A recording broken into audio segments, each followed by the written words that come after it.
Professor Nageswararao BJP నాయకుడు సోము వీర్రాజు తీవ్ర స్థాయిలో మండిపడ్డారు. నాగేశ్వరరావు మేధావి కాదని ఆయన కరడు కట్టిన ఉగ్రవాది అంటూ విరుచుకుపడ్డారు.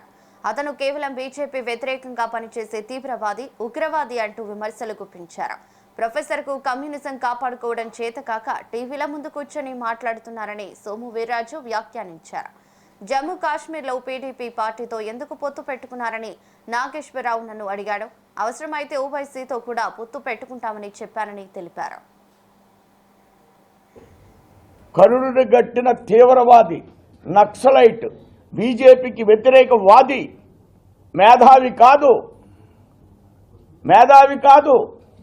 దేశంలో కమ్యూనిస్టు రక్తాన్ని తాగినటువంటి వ్యక్తి. నేను ఇవాళ చెప్తున్నా, అతను మేధావని ఎవరని అంటే మనకు సరైనటువంటి ఆలోచన లేదని మేధావిగా కోటేసుకున్నాడు అంతే.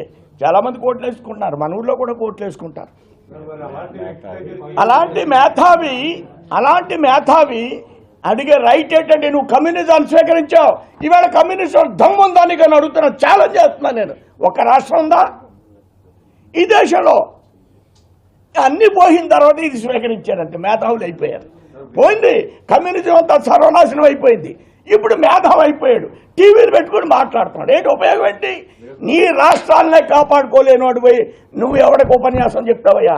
నీ కమ్యూనిజాన్ని కాపాడుకోలేనోడి ఎవరికి ఉపన్యాసం